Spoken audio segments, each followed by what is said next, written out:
Hey, good morning, everybody, and welcome to another episode of the Married to Sports podcast. With me, as always, I've got Rodney and Corey. This morning, we have Chris. What's You up, got guys? Sports. It's Monday. We're missing a guy, but it is okay. It is okay. He gets to sleep in. Lucky him. This episode is brought to you in part by Heaven Sent Hellbait happened Gear. Get your again. Hold on. HSHB gear. Stand by. Go ahead with yours, Raiden. Get your HSHBgear.com, 15% off, promo code MARRIED, Liquid Nitro Energy Drink, Styles, Apparel, Styles with a Z, and WEnergy.com. Guys, we had a pretty big slate this weekend. And, I don't know, Chris, you're in the West Coast. Let's start with you. Oh, God. You're the earliest one here at 7:30 your time. Why don't you break down this weekend for us? Nuck and Futz to start off with. I was looking because watching games yesterday was fun because I was trying to do it at work and trying to get it all situated so I could see what the heck was going on. Titans and Cardinals, to me, that was a ridiculously freaking weird game. There were too many stumbles and bumps and bruises to see the way that the Titans won. I mean, what was it? The last 6 minutes of the game, literally the Cardinals said, "Here, please take this game from me. I don't want it anymore. Please." That is true. I mean, and then you got, baby steps himself, Kyler Murray, trying to I can't figure that kid out. I really can't. I'm trying to figure out what he's trying to do. Him and Marvin Harrison are on like 87 different pages, but they're definitely not on the same one. Let me tell you. I think the best thing for Marvin Harrison Jr. is to be traded. Where? I don't know, but anywhere but staying in Phoenix. Anywhere where there's a good quarterback. All right. Because Kyler Any Murray, quarterback. we can't even say anything about his height because you've seen Dylan Gabriel have a decent game Yeah. in England. Yeah, but Dylan Kyler Gabriel's Murray- got like 10 inches on him. Yeah, but it's just like, really? And- I mean, every time you turn around, Yeah. Kyler Murray's doing something. I mean, he scored a touchdown, yes. But my thing is after watching, in the first half, they gave DiCardo or whatever his name is, the running back, one carry Yeah. in the first half. And then in the second half, he took off. Why wasn't he playing that whole game? Who knows? Now, my question is, which is going to happen first in this scenario? Yeah. Gannon, the head coach, getting fired, or Kyler Murray getting traded? Oh, the head coach is gone. Yeah. Well, come on. They don't let their head coaches develop anybody. I mean, Tewksbury they fired after, what, 3 2 years. years? 2 years. Yeah. And then this guy, he's been here for 2 years now. Oh, so it's time. Bye. See ya. Yeah. No, it's definitely. Yeah. But Gannon is just, I don't know. I don't like Gannon as a head coach anyways, but I mean, you got two head cases that are supposed to be your stars on offense. Yeah. They're both young and they're both head cases. Unfortunately, I think and that Marvin Harrison Jr.'s potential is not even tapped yet because I don't see him dropping these balls because he's not a good athlete. I see him dropping these balls because he's not focused and he's kind of done with what's going on there. yeah, usually your quarterback and your best wide receiver, they have a connection. You see it all over the league, but there's no connection there in Arizona. No. I mean, he's surprised half the time when the ball comes to him. Yeah, he is. Well, I think I'm he's wondering- surprised the ball can get to him. Yeah. Well, what is the true disconnect there between those two, or just that team and those three all together? You know what I'm saying? I don't know. I really don't. Game film. I mean, Murray has an arm, He but does. he's kind of like, oh, 1, 2, bye, see ya. He doesn't progress. He doesn't go through his progressions. He does. He's too quick to take off. He So gets to what, read 2, it seems like, and then he's done. Boom, I gone. didn't get to see yesterday's game with the Cardinals. That's not the one that they showed for us. So I didn't get to see that one. But I don't what know. I did get to see of the Cardinals the week before, Harrison was dropping them. He looked like him and CD Lamb like went and put on the same Ta-tunk, put the same ta-tunk. lotion on their hands and say we're just not going to catch today. Oh, God, yeah. Looked like CD Lamb week 1. Um, it was bad. I mean, he was just dropping everything, and I was like, this kid is definitely not his dad. And No. so, um, as a quarterback, that gets disheartening when you're throwing to your open receiver and he's not catching the ball. It becomes disheartening. Like you almost don't even want to target him no more. But Yeah. when you're in Arizona, where are you going to go? Trey McBride's only one person, and then now they're on their they're on their backup to the backup with the running back. They're on their 3rd and 4th string right now, right? That's who they're running as their 1 and 2. Is 3 and 4. Yep. Yeah, but that third string on their team, the sad part is they give him the run. He's shown that last couple of years, if they give him the run, he can actually be a lead back. That's why I'm saying, what's Gannon doing with him? Yeah, you could if you had an O line that was in the top half of the league. But that's the problem is you don't have an O line in the top half of the league. You got Kyler Murray who's got tippy toes, is what I call him, because he's always on his tippy toes. He's always looking to run. He's not looking downfield, and as soon as he gets a moment to take off, he's gone. I don't think he Yeah. can see downfield. Here's why I say game film, because ultimately, you know what? That's how you learn your tendencies. It's game film, and it's been reported that Kyler Murray plays Call of Duty so much that it is going. He's not progressing because he's either not watching film or comprehending film. I don't know which it is, but ultimately with the wide receivers and the quarterback, that's how you learn your tendencies besides the practice. Yeah. And you got to learn your tendencies on the film before you put in motion on the field. Am I not right? Y'all, That is true. And the thing is you don't hear about Kyler Murray, in the offseason going places with his receivers No. away from everybody and, Putting in getting more. that connection with them, No. because all good to great quarterbacks do that. They don't need to be, oh, hey, you need to get with your receivers. No, they take the reins and say, hey, I'm flying you out here. Let's go. Let's practice. Let's do this. You don't hear that with Kyler Murray. Kyler No, Murray is in Arizona. You don't hear a lot of outside noise from Arizona. They keep all their players under, like they keep them concealed. They do. Like They do. you really don't hear anything that's really going on within that organization. They do a really good job. I know that Larry Fitzgerald and Kurt Warner were throwing passes in the offseason, but you didn't know that.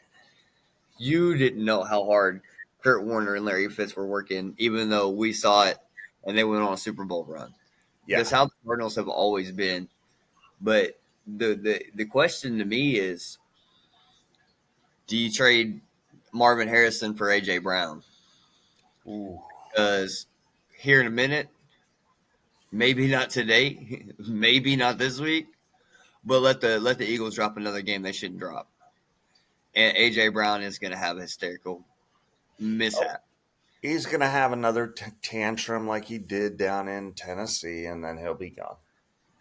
Yeah. And You mean Terrell Owens Jr.? no, not as good.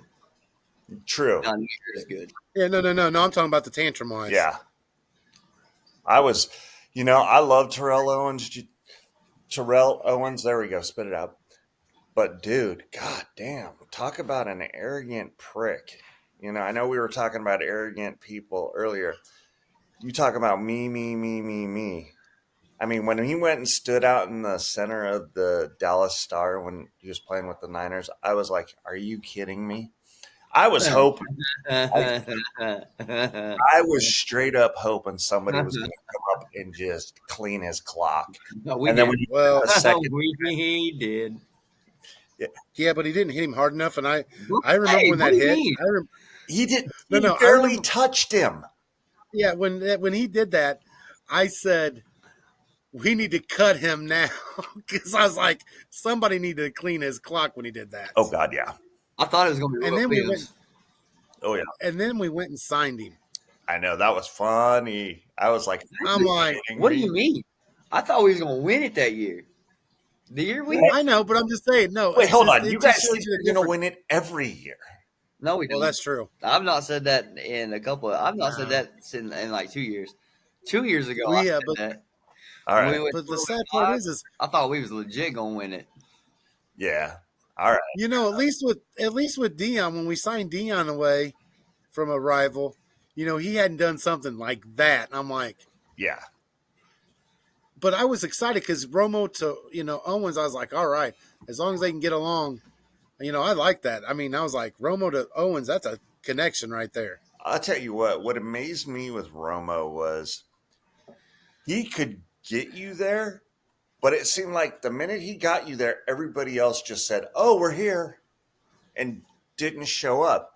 And this guy's running for his life and then breaks his back. I mean, come on. It's like, God damn. Same This can guy be said about Yeah, he broke his back carrying that team. That is for sure. twice?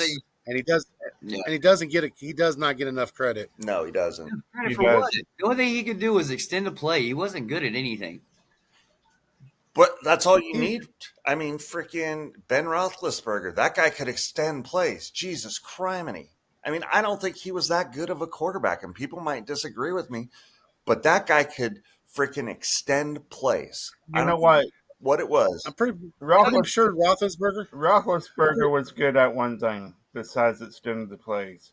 He was good at manipulating the line of scrimmage. And what I mean by that is when he got totally out where he was going to get sacked, he could make something out of nothing. I mean, that was what he was good at. So That was the only thing I thought Big Ben was good at was he was big and hard to take down. He'd God. fall for Hey. a yard or two instead of a sack. You know what? Big Ben was Deshaun Watson before Deshaun Watson. Yeah. I agree with that. But Deshaun Watson forgot how to be Deshaun Watson. Thank you. No, I'm not talking about that. I'm talking about with the ladies. Oh, boo. Here we go again with the off-the-field shit. Boo. Oh, that I got to give you that. That was good. I didn't. I'll take that one. I'm not even awake enough to think that quick. So good. Well, it was just, I was always, as a quarterback, he was, Heinz Ward didn't get enough credit for that team. No, Jens Ward. talk about an underrated guy. Can we just talk about that guy for a minute? He was Mr. Georgia before Georgia. Yeah. Get it out, Brandon. Get it out. That guy, Heinz Ward, I think in that era had to have one of the top three biggest hearts and always put his body on the line and didn't care. Well, he did it at Georgia because if you remember right, he started off as a quarterback, then went to receiver, Yeah. and then their quarterback got hurt, and he went back to quarterback. That's right. I forgot about that. That's right. And correct me if I'm wrong. Slash was on that team too, wasn't Cordell Stewart? No, he was at Colorado. At one point. No, At one no, point. I'm talking about in Pittsburgh. At Oh, one yeah, time. yeah. You Yeah. said Wasn't he a Slash, I receiver? immediately thought guitarist. I was like, hey, he's a guitarist for Guns N' Roses. What are you talking about? That a boy. I like it. I like it. My bad. I like your thinking though, No, Brandon. but I'm just thinking of the receivers Heinz Ward had with him. Because at one time, Cordell Stewart did play the wide receiver and quarterback in Pittsburgh. Yeah, but but Hines Ward was way. The sad part is Hines Ward before he got drafted and stuff when he was at Georgia, the way they used him at Georgia actually hurt him getting drafted as a receiver Yeah. because they kept moving him back to quarterback, back to receiver, back to quarterback, and Stewart was already known as a quarterback when he came into the league, and they trained him to be a receiver. The other one like that was Antoine Randall L. That's who I was thinking of. Thank you. From Indiana. Yep. Antoine Randall L. He was. I got to watch him in high school. He played at Proviso East here in Illinois. He would honestly. He was a game changer too. How He how was. could- He truly was. They talk about guys that like have arms and stuff, and Antoine Randall L. had an arm. He was just he was way too early for the league. He would get drafted now. Yeah.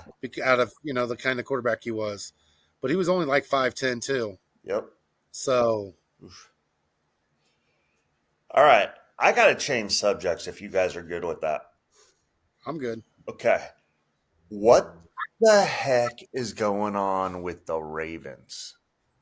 I mean, is this going to be John Harbaugh's last year?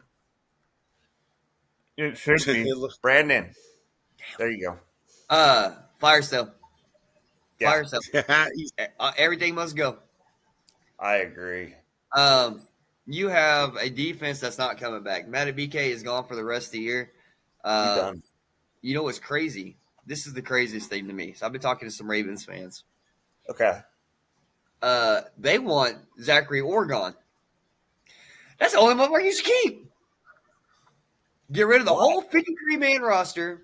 Get rid of all your coaches from the top down except for Zachary Orr. Zachary Orr is the only Raven I'm keeping. I like him as a coach. There's something about it. I think that he's going to figure the defense out. I think that he had a star-studded defense, and he doesn't have any of those players, and now he's got to figure it out. What I think the problem has been John Harbaugh this whole time. Now, we don't want to talk about it because of what he did with Ray Lewis and Ed Reed, but guess what? If you have Ed Reed and Ray Lewis, you can do a lot of things. Yeah. And so he's underachieved as a coach. He's underachieved throughout his whole career. And you had two monsters that took you somewhere. And it wasn't even two monsters that took you somewhere. You had Shannon Sharp on the other side. You had a star-studded offense, a star-studded defense, and Trent Dilfer. Well, hold on. Trent Dilfer. Just that offensive line alone was probably one of the best. The best offensive line we've ever seen. Yeah. All right. Jonathan Ogden. And hey, real quick, Brandon, before Rodney do this, I got a trade for you. You ready? No. Oh. As a Cowboy fans, I say we trade our defense coordinator for Zach Orr, the Ravens defense coordinator. What do you think? Done deal. Sign it. See? All right. Sign it. That's what I say. All right. You went there about the offensive lines. Corey and Brandon. Corey talked about that offensive line with Larry Allen and all of them guys. How Hall of Fame class, all of them. That Baltimore Ravens. Where would you stack that with the Ray Lewis team offensive line? Were they up there in the top 5 with Dallas? With Jonathan Ogden, in my opinion, and Michael Orr and Yanda, to me, I would say top 3. And I would put the Niners 1984 team that they went 15-1 with, number 1, and then the Dallas 90. Oh, what year was that? Hold on. Give me a 91, 90, or 92, 93. Yeah. 92, 93, 94. Yeah. When you had, and there could be a really good argument to say they were better than that, but that's just the way that I have those 3 O-lines. It was just a curious question because Was it you put that offensive line, you put that offensive line of Baltimore's that they had with the defense that Baltimore had that year, which I would put that defense up against the 85 Bears defense. People don't like to hear that, especially in Illinois, because That you don't ever talk bad. You don't talk bad about the 85 Bears defense. Oh no, And I'm not talking bad about them. you're being honest. But Baltimore's defense that year is right up there with them. Yeah, I agree. What And year you did might- what year did Manning win the Super Bowl with the Colts? Was it 05? I want to say yes. 05, 06? Well, he won two, right? No, he won one with the Colts. One with One Colts, with one the with Broncos, Broncos. lost one each. Hold on, let's see. Were you going about their offensive line, Brandon? That offensive line that Peyton Yeah. won with the Colts with Jeff Yeah. Saturday. That Yes. very underrated offensive line. It is, because what was people my- don't realize is Offensive lines. not only did they have Edger and James, but look what they did for Joseph Adai 2007, behind there. Was it 07? 07 against the Bears. You would have thought Yep. I'd remember. 07. Yeah. Besides the keeping the pocket clean from Peyton, they opened up a lot of holes for the running backs too. That is a definite, they do not James. get enough credit because of So- Peyton Manning, pretty much. But What was I talking? Edgar and James was like that. yeah, but the thing is there's a reason Peyton Manning took his offensive line out for, big dinners. They bought him all kinds of stuff. If you go back to it, Peyton Manning took care of his offensive line Keep me clean. I think because he knew. Oh yeah, he knew. It was there. It was it was them protecting him the whole time. And Jeff Saturday's probably one of the best centers of all time. Jeff Saturday doesn't get enough credit. He does not get enough credit. No, Like we all see Peyton Manning going up to the line, going Omaha, right? We all remember it. But what you didn't see was Jeff Saturday also commanding everybody. Peyton, Yeah. yep, hey Peyton here. Hey line, you know what I mean? Crash. Yeah. We're pulling. Hey, you go cheeseburger. Don't. I mean, he was calling everything. Commanding that offensive line along with Peyton Manning. And there was a lot of times Jeff Saturday would call Peyton Manning over and be like, "Hey, check this shit." one that we talk about these great offensive lines. Minutes. Dallas's offensive line back in the day when they were so great, they didn't realize, Mark Stepnowski, the center, was the leader of that offensive line. They had Larry Allen, they had Eric Williams, Mark Tuinei, and other people. But Stepnowski, who we drafted thanks to the Herschel Walker trade, Oh, that's right. I forgot about that one. Yeah. he helped solidify that dynasty there in Dallas by coming in, and that's the one thing that Dallas has shown that they can do is they can draft centers. Yeah, they could. They really could. Stepnoski was legit. I didn't like that he left Dallas and went to. Well, actually, I really liked it back then. But when he left Dallas and went to Houston, I thought that was not too smart of him. No, but they weren't going to pay him, and No, I they understand why he did. Oh God, yeah. It's all about the money. Anyway, Yeah, they weren't going to pay him. Yeah, which is stupid. I mean- That's why we don't have Tyler Biotish. We don't have one of Yep. the best centers in the freaking league over money. And look what he's Yep. doing with the Commanders. Look what Yep. he's doing up there with them. so I like it. BB's Oh, hurt. sorry. BB's hurt. But how you gonna get rid of one of the best centers in the game? Yeah, Ego. and Hoffman's doing a good job. I can't not say anything bad about him. But yeah, I was so mad when Biotish left because Ferguson, or what's his face? Yeah, was it Ferguson? Yeah, retired on us. Biotish starts as a rookie. He becomes an All-Pro, and then we let him go. And we see what happened right after we let him go. Yeah. You see Tyler Smith was available yesterday and not in the rotation? No. Yeah, but he's been injured. He's That's why they did. he has holding problems. Well, we know that. They were He saying came from he Tulsa. was He's hurt. smaller than a brawler from Tulsa. So like 15 minutes up the road from me, right? I'm in Broken Arrow. Tulsa's like the University of Tulsa is literally a 15-minute drive. Oh, cool. Okay. Um, he was there, led the NCAA in holds. We draft him, and he leads the league in holds and false starts. Was not in rotation last night. The difference between us 3 years ago and us now is 100% our O line. Oh yeah. When are people going to start paying attention to the O line? Like that's the reason we're not seeing Joe Burrow right now. That's the reason Kyler Murray looks like he's never played football in his life. Now they've done a better job on their O line in Arizona. Kyler Murray just still looks running for his life, but at this point he might just be scared. Yeah. The Bears. PTSD. So I The got Bears. something for you. Okay. So I interviewed a guy named Brandon Darby. He was a tackle at San Diego State and then went and got drafted by the Ravens, but he had somebody in front of him by the name of Jonathan Ogden, right? And I asked him a question. I go, your first step.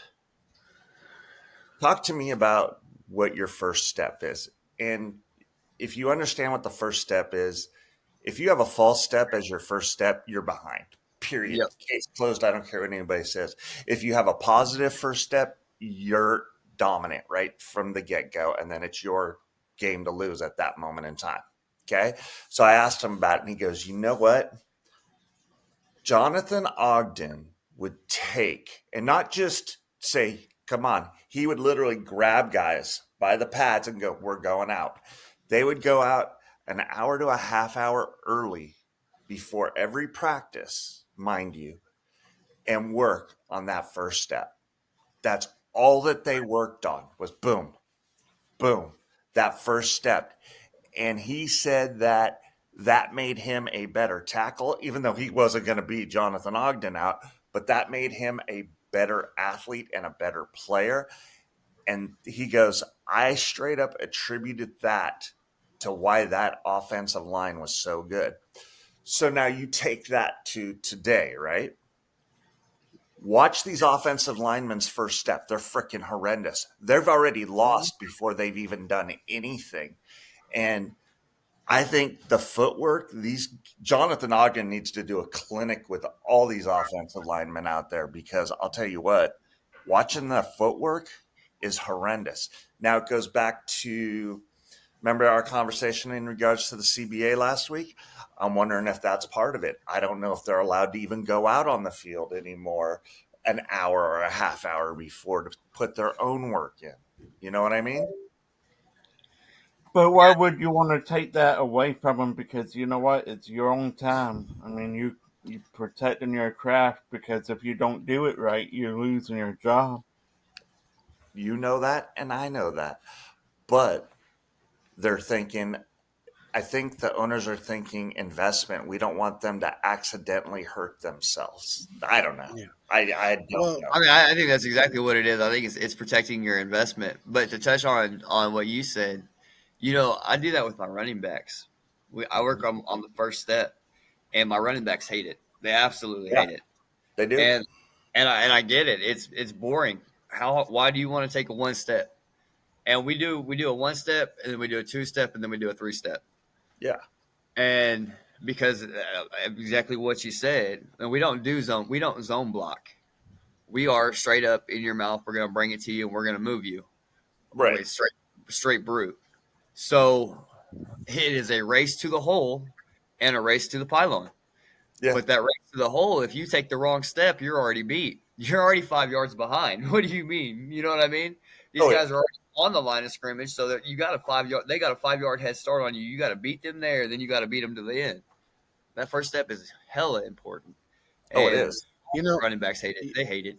They hate me doing it. Do you know that as an offensive lineman, this sounds dumb, but I'll tell you something. Go watch. offensive linemen need to go watch one movie. And being serious is Brandon Bolesworth movie.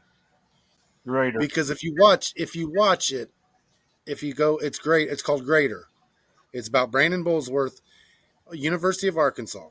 Mm. This kid goes from a walk-on to an All-American and drafted by the Indianapolis Colts. The only reason we never heard of him in the pros is right after the draft, he got killed in a car wreck. Oh, wow. But Brandon's Bolesworth, they show it, how they told him that he needed to lose weight and do this. And during this movie, they're showing him do his footwork, that first step, that first kick, how important it is.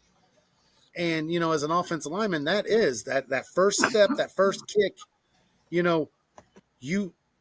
that's the one thing you have over the defense. You, as an offensive lineman, you know where the ball's going. Mm-hmm. And to that point, Corey, you look at that movie. One thing is the dedication he had to get better on his craft. I mean, he was meeting coaches at 6 a.m. in the morning. Man. Yeah. And you don't see that today.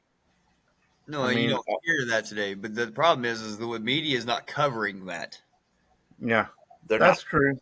because they don't want to cover anything positive. Let's be honest there. Yeah. And that's the thing with him. Why would we? That doesn't sell. Nobody wants to see. Nobody wants to see the linemen doing it right. They want to see the linemen going out getting DUIs and partying all night and getting arrested. Exactly. That's what we want to talk about. So now let's take that first step, not only from football, let's apply it to basketball on a play. Let's apply it to baseball. Let's apply When you're stealing a base. Stealing a base, playing defense. I'd say anywhere on the field. Exactly. That's most important. I looked at shortstops, and that was the first thing I looked at was what their first step was. And if it's a negative first step, I knew the ball was going to get through the hole like that. If it was a positive first step, I said, if this guy's got an arm, he's gone. I mean, that's why I have always said as a coach, I always wanted my linemen to, because football season ends, I always want my offensive linemen, because most of my offensive linemen are not going to be playing basketball. Just, just to say. They would be wrestling. I want them to go wrestle. Yeah. I want them to wrestle. Because they learn steps. They learn how hands, battle with their hands. Yep. It goes hand in hand. See, and I thought Derek Jeter had some of the best feet work I've ever seen in my life. Unbelievable. Never saw him walk to a bad hop. I do have a question for you on the baseball note. Yeah. You don't see a lot of putouts like throwing, call it stealing, and is it because of the catcher's negative first step that they're not getting the throw there, or is it arm power? I mean, you ready? Yeah. Ready, Rob? You give them 2 extra feet to steal a base because the bases are that much bigger. Right. You're going to see more stolen bases. And it's not a matter of the jump. It's not a matter of anything else than that. Now, second to that, you can only throw over, 3 times now? I'm sorry, I'm brain cramping on that. I think that's right. Twice or 3 times. So you know that if they've thrown over 3 times, you're off on the next pitch. You're off like a prom dress. It doesn't matter. We talk about first steps and stuff. I got to watch, and I'm going to do it. Y'all just going to have a heart attack here, but Oh, no. I'm giving credit where credit's due. The other day, the Cubs game, the one they won, Dansby Swanson is the reason the Cubs won. Mm-hmm. Because he made, and I'm not joking when I say 5 different plays at shortstop in one game. Oh, God, yeah. It was the Dansby Swanson show in the infield. Not only did he, make a couple great jumping catches, which, first step, but he turned a double play by himself. Yeah. And because he was in the right spot and he was going the right way. But yeah, he was the reason the Cubs. I mean, obviously they had a hit, but nothing was getting by him that day, No. and it was his first step. I said the Padres throwing out the Cubs was exactly the game I was thinking of when he said you don't see runners get thrown out anymore. That Padres catcher come up, had a nice throw, Oh God, yeah. and then they called him safe, and then obviously they challenged it and they reviewed him, and that's how Tucker ended up getting a hit again. But no, that he had a great jump. He'd already thrown over to him, so he knew he was going exactly Yep. like you said, and I think that's ruined the game of baseball. Oh God, yeah, absolutely. I think that I'm still not 100% sure how I feel about the pitching clock. I mean, hate it. I like that pitchers are having to think faster and you're not just sitting there all day. But at the same time, like, you're hurting the game. I You think are. you're really hurting the game. I do not like it because the reason being, going down to the Dominican Republic and coaching, they teach them a slower pace because they want their pitchers to be methodical and to get that hitter off balance. They come up here. Why do you think you're starting to see more and more and more Dominican players with, getting Tommy John now? Now, with that being said, you're also seeing a lot more pitchers from the States getting it just due to the fact that they're making them rush when they're not used to rushing. You see the guys that are fast workers like Scherzer. That guy loves to work fast, right? You watch him when he was working fast, he was, boom, getting through the lineup. But that's his natural style of pitching. You see these Yep. guys who, take 4 days on the mound and go from there. 20 seconds is like light speed now because they're sitting there going, Jesus criminy. And so what happens is not only do they get messed up here, physically they get messed up and their bodies hasn't gotten used to the change yet. It's been 3 years, 4 years that they started this. And what are you starting to see again? More TJs, more TJs, more TJs. It's a snowball effect right now, and they're ruining the game. Yeah. I agree with that. I mean, I've often wondered why there were more Tommy John injuries compared to later year. I'd say later years, but you know what I mean. Mm-hmm. I'm going to disagree with Chris here. I think the Tommy John injuries, I don't think that has to do with the pitch clock. I think that has to do with the pitch count. Kids aren't working their bodies the way that they used to. They just aren't. Like, we didn't have pitch counts.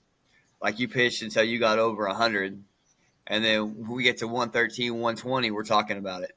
Hey man, how you feeling? You hurting? You know what I mean? You have those conversations, but you're not seeing that now. When was the last time you saw a pitcher go 8-9 innings? Oh, you Very don't? very few. No, you don't. So, Fergie Jenkins, bless his heart, man. He coached me up, so I'm gonna toot his horn for a little bit. You know, he had me That pitch over. guy's phenomenal. Ferguson Jenkins. Look at how many complete games he had. Look how many 20-win seasons he had. Look how many innings he pitched. And then look at Today, none. today's 19 guy. game winners was the most. Max Fried. What's that left-hander from Paul Skeen? I don't know if he's left-handed. The dude from Right-handed. Right-handed pitcher from Pittsburgh, yeah. Paul Skeen, one of the greatest, probably the best pitcher I've seen this year. Garrett Crochet from Boston. I was more impressed with Skeen. I'm going to be real. I watched Crochet. He was nice. He is nice. Don't get me wrong. He's nice. But he's not Paul Skeen. No. No, I wasn't saying that, but you were thinking of the left-hander. I believe he was lefty. That's why I was. No, I couldn't remember if he was right or left-handed. I meant to say I didn't mean to say left-handed. I meant to say the pitcher from Pittsburgh. My bad. That just slipped. But I got 10 minutes, by the way. I got 10 minutes, guys. 10 minutes. Yes. All right, let's we can move on, but I think that's why we're not seeing pitchers. I think it's the pitch count. I think the pitch count is completely. I can see that. I know when I was a kid in our area, they had a pitch count, and the pitch count was an innings count, and you could only pitch X amount of innings. Now, if you got over a certain amount of pitches, the coaches I look back at it now and I go, the coaches were actually smart enough to pull us out if we weren't getting the job done. But innings count was basically what we had. You could pitch X amount, but then you had X amount of time to recover. 3 days. Now, Yeah. see, Seeing us, if you pitched back then 3 innings, you had to sit out 3 days. If you pitched 5 innings or more, you had to sit out 5 days. in That's South crazy. in South Carolina was a high school, and I believe, and don't quote me on this, but I remember some scandals over the last couple of years. Oh And I yeah, believe they could pitch, high schoolers could pitch 7 innings up to or 70 pitches. And then they can, What? yeah. wow, Thank God I grew up in Oklahoma. Oh, man. my God. Both y'all are talking crazy talk right now. It didn't matter how many innings you pitched, you weren't allowed to pitch for 3 days. That's it. You had to have 3 days of rest if you pitched. I can see that. Outside Yeah, of that, it was on Chapel if your Yeah. pitch count was too high. yeah. So I think that you're looking and you're seeing all this travel ball now, and guys pitching,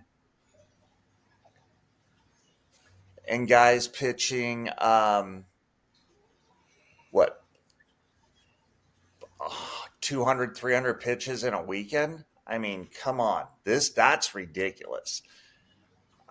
You know, the thing is look at the softball players. I threw Yeah. 200. Look at softball players. Those girls pitch. They'll pitch 7 innings a game, and turn around and come back and pitch 7 more innings in a doubleheader. Yeah. Well, what it is also is this motion and this motion are 2 different motions. You go like this, you know Unnatural. that's not a natural motion. And Yeah. every time you throw a ball, you bleed, which people don't realize. This is a natural motion. So therefore, when you do that, it's a lot easier than doing that. So it makes it easier. Now, these guys that are throwing 100 plus, I mean, even back in the 80s, if you're throwing 95 plus, you were 80s, 90s, you were a different breed. Guys are getting bigger, faster, stronger, as we all know. But with this being a not natural motion is where you see these injuries coming from. And that's why they're trying to put all these pitch counts and all that stuff. Down in the DR, these guys would pitch 4 days straight and throw 100 pitches 4 days in a row. But that's why they would take time in between pitches and go from there. I don't know. No, I think the clock. crazy. I think the clock. I don't think the clock helps. Yeah. But No. in my mind, when I'd pitch, and I didn't pitch often, I was not. I wasn't like I didn't. Catcher and third was my thing. Yeah. But every now and then they'd be like, "Hey, you think you can throw one? Okay, I got you."